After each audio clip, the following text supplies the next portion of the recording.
दोस्तों आज हम जिस सवाल को लेकर आए हैं उसका जवाब आज मैं आपसे मांगता हूं, पर उससे पहले आप मेरे सवालों को ध्यान से सुने। क्या आप जानते हैं ऐसा कौन सा जीव है जो सबसे खतरनाक होता है? वो खून पीकर अपनी भूख मिटाता है। वो जीव आपकी नींद तो खराब करते ही है, साथ ही दोस्तों हमें तोहफे में बीमारियां भी दे जाते हैं। तो दोस्तों अब आप समझ ही गए होंगे कि हम किस जीव की बात कर रहे हैं। जी आपने बिल्कुल सही अनुमान लगाया दोस्तों, हम यहाँ पे बात करने जा रहे हैं मच्छरों की। ये है दोस्तों रियल लाइफ अटैकर्स, जो कि हर साल अफ्रीका में 45 सेकंड में किसी एक को मौत के घाट उतार देते हैं। अब सोचिए नन्हा सा ये जीव कितना ताकतवर होता है, जो अपने एक डंक से किसी की भी जान ले सकता है। आपकी मुलाकात रोज इससे होती ही है। आपको जान के हैरानी होगी, हम जिस मच्छर की बात कर रहे हैं ये दुनिया में इंसानों से भी पहले से घर जमाए बैठे हैं। और ये ऐसे जीव है जो दुनिया के हर देश में पाए जाते हैं और बेधड़क कहीं भी आते जाते हैं। इसके आने जाने पर कोई भी पाबंदी नहीं लगा सकता है। ये तो भैया प्रधानमंत्री से भी ऊपर हो रहे हैं आजकल। और अब अगर इनके स्पीशीज की बात करने बैठ जाए तो ये लगभग दोस्तों 2500 से ज्यादा मिल जाएंगे। कभी कभी आप ये सोचते होंगे कि छोटा सा दिखने वाला मच्छर हमारा क्या बिगाड़ सकता है। अपने इस ख्याल को दूर कर लीजिए दोस्तों, ये अकेला 10-10 पर भारी है। ये छोटा सा दिखने वाला मॉस्किटो आपको मलेरिया, डेंगू जैसी ना जाने कितनी बीमारियां देता है, जो आपकी जान ले लेती है। ये जब चाहे जिस पे चाहे वहां अटैक कर देते हैं। दरअसल ये मच्छर दोस्तों जब हमें काटते हैं तो हमारी स्किन का वो हिस्सा जहां वो काटते हैं वो सुन्न हो जाता है, और उसी दौरान ये अपने डंक ह्यूमन बॉडी में डाल देते हैं। जैसे ही दोस्तों इनको ब्लड वेसल्स मिल जाते हैं तो मच्छर ब्लड वेसल्स के अंदर अपना स्लाइवा इंजेक्ट कर देता है, जिससे ब्लड की क्लॉटिंग ना हो और वो आराम से खून का रसपान कर सके। पर हमारी बॉडी भी दोस्तों बहुत स्ट्रांग होती है, और जब भी कोई बाहरी चीज जैसे कि मच्छर का स्लाइवा ही ले लीजिए, ये बॉडी में जाता है तो बॉडी इसको एक एलर्जी मानती है और तुरंत ही एक्टिव हो जाती है, और मच्छर के स्लाइवा के खिलाफ हमारी बॉडी जंग छेड़ देती है, और साथ ही हिस्टामिन नाम का एक वेपन भी छोड़ती है। जिस जगह मच्छर ने अटैक किया था उस जगह जाकर दोस्तों हिस्टामिन उस जगह को भर देता है, जिससे काटने वाली जगह पर एक उभरा सा लाल सा निशान बन जाता है, जिसके बाद तुरंत ही उस जगह पर खुजली होने लगती है और हमें इस बात का एहसास हो जाता है कि हमें मच्छर ने काटा है। हम कैसे दोस्तों मच्छर द्वारा दी गई बीमारियों की गिरफ्त में आ जाते हैं, चलिए जानते हैं। दोस्तों जब मच्छर किसी बीमार इंसान को काटता है और उसके बाद किसी नॉर्मल इंसान पर जाकर अटैक कर देता है तो लार जो होती है वो नॉर्मल इंसान की बॉडी में छोड़ देता है, और उससे वो बीमारी हमारी बॉडी में एंटर कर जाती है और हम भी उस बीमारी के शिकंजे में ना चाहते हुए दोस्तों फंस जाते हैं। जैसे कि आपको बताया जा चुका है कि अफ्रीका में एक मच्छर के काटने से हर 45 सेकंड में एक इंसान की डेथ हो रही है। और अगर आप ये सोच रहे हैं कि मच्छर केवल मनुष्यों पर ही अटैक करता है तो आप बिल्कुल गलत सोच रहे हैं। ये न केवल इंसानों पर बल्कि जानवरों पर भी अपनी मन मर्जी चलाते हैं। आइए बताते हैं दोस्तों मच्छरों के भोजन के बारे में। अगर हम इनके भोजन की बात करें तो आप सबके दिमाग में यही बात आएगी, मच्छर तो भाई खून पीते हैं, उसी पे जिंदा रहते हैं। पर आप दोस्तों यहाँ पे गलत है, क्योंकि मच्छरों का खाना खून ही नहीं बल्कि दोस्तों ये फल फूलों पेड़ पौधों का रस भी पीकर अपनी खुराक लेते हैं, और इनका खाना इंसान का खून नहीं होता। अब चलिए इनके बारे में कुछ इंटरेस्टिंग बातें मैं आपको बताता हूँ। जब भी आपको मच्छर काटता है तो भाई आप ये जान लीजिए आपको किसी मादा मच्छर ने काटा है, क्योंकि मेल मच्छर काटता नहीं है। मादा मच्छर ही दोस्तों हमें अपना शिकार बनाती है, क्योंकि इंसानों के ब्लड में दोस्तों एक प्रोटीन होता है जो फीमेल मच्छरों के अंडों के लिए बहुत अच्छा होता है। अब आप समझ ही सकते हैं दोस्तों फीमेल के एग्स का डेवलपमेंट इन्हीं के अंडों से होता है। और वहीं मेल मॉस्किटो की बात करें तो दोस्तों वो हमें नहीं काटते हैं। अब आपको दोस्तों एक सच बताते हैं, मेरी तरह आप सबको भी यही लगता है कि मच्छर सबसे ज्यादा हमें काटते हैं, तो आपको बता दूं इसके पीछे भी दोस्तों एक बहुत बड़ा कारण छुपा हुआ है। दरअसल मच्छर सबको एक तरीके से नहीं काटते हैं। कुछ लोग की स्किन से दोस्तों लैक्टिक एसिड निकलता है जो मच्छरों को अपनी तरफ खींचते हैं, और ऐसा भी देखने को मिलता है कि मच्छर ओ ब्लड ग्रुप के लोगों को ज्यादा काटते हैं बजाय ए और बी ब्लड ग्रुप के लोगों को। मच्छर तो दोस्तों हमारे जीवन का एक अटूट हिस्सा सा बन गए हैं। इसका एक कारण दोस्तों खुली नालियां और गंदगी है। क्या आप जानते हैं दोस्तों ऐसी कौन सी जगह है जहाँ पे मच्छर नहीं होते? भाई आपको जान के हैरानी होगी, दुनिया में ऐसी भी जगह है जहाँ पे मच्छर होते ही नहीं है। जी हाँ, पर क्यों नहीं होते इस बात को मैं बताऊंगा, लेकिन उससे पहले दोस्तों हमारी वीडियो को लाइक करें।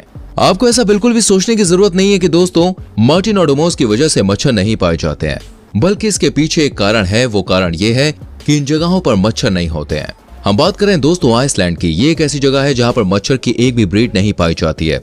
ये हम सभी जानते हैं कि आइसलैंड नॉर्थ पोल के नियर है, जिसकी वजह से वहाँ पर अधिकतर बर्फ जमी रहती है, और इसी ठंडी वेदर की वजह से मॉस्किटो वहाँ पर सरवाइव नहीं कर पाते हैं, क्योंकि दोस्तों मॉस्किटो को गर्म जगहों पर रहना ज्यादा कंफर्टेबल लगता है। पर दोस्तों मेरा इस बात से ये कहने का मतलब बिल्कुल भी नहीं है कि मच्छर और दूसरी ठंडी जगह पे नहीं रहते हैं। अब आप सोच रहे होंगे ऊपर तो मैंने कह दिया कि मच्छर भाई ठंडी जगह पे नहीं रह सकते हैं, अब मैं बोल रहा हूँ ठंडी जगह पे मच्छर हो सकते हैं। तो आप भाई गुमराह ना हो, इस बात को इस तरह से समझे कि मच्छर की जो लाइफ साइकिल होती है उसमें एग, लार्वा, प्यूपा, अडल्ट इन 4 स्टेजों में नर मच्छर केवल 1 से 1.5 हफ्ते तक जीवित रहता है, और अगर हम मादा यानी कि फीमेल की बात करें तो वो कम से कम 3 हफ्तों तक सरवाइव कर सकती है।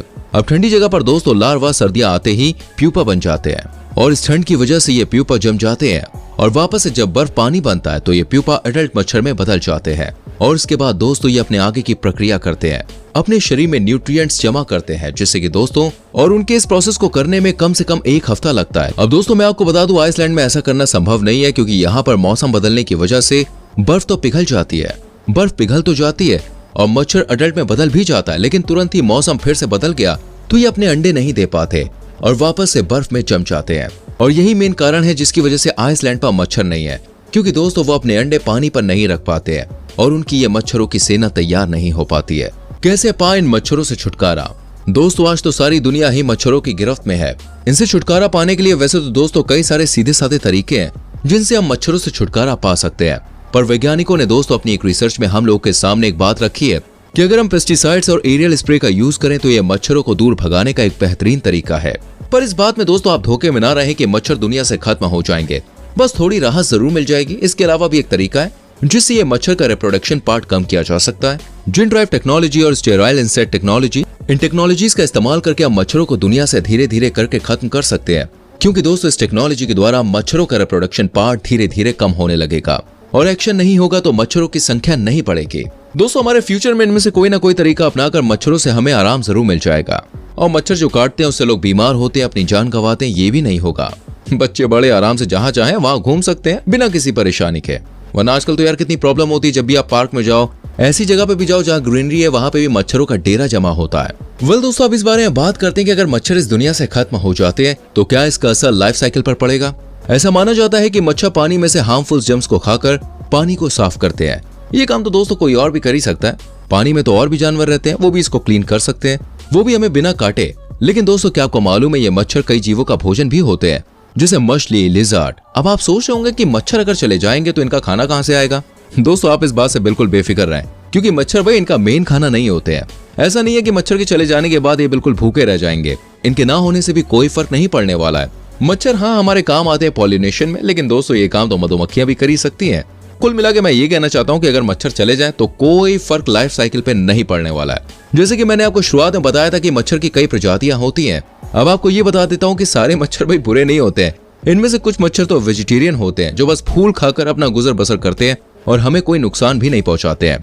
इनमें से दोस्तों कुछ मच्छर तो ऐसे भी हैं जो हमारे दोस्त भी हैं। और रही बात मच्छरों की जो बीमारियां फैलाते हैं, तो अगर उनका रेशियो देखा जाए तो दोस्तों वो और मच्छरों की तुलना में बहुत कम है। आपको बता दूं कि मलेरिया फैलाने वाली 460 प्रजातियों में केवल 5 स्पीशीज ही एक्टिव है। तो क्या इन स्पीशीज के लिए 2500 जीवों को नष्ट करना आपको सही लगता है? वैसे तो भाई ज्यादा कुछ हम नहीं जानते, बट मेरा ऐसा मानना है कि यार हमें नेचर के संग या इकोसिस्टम के संग खिलवाड़ नहीं करना चाहिए। वैसे आप मुझे बताइए आपको क्या लगता है, मच्छरों को दुनिया से हमेशा के लिए खत्म कर देना चाहिए या फिर नहीं? जो भी आपकी राय है कमेंट सेक्शन में लिख सकते हैं। वीडियो को लाइक और शेयर भी करें और आने वाली वीडियोस को देखने के लिए हमारे चैनल को सब्सक्राइब करके बेल आइकॉन प्रेस करें, जिससे आने वाली वीडियोस आपसे मिस ना हो। मिलते हैं अगली वीडियो में। Till then bye bye, take care.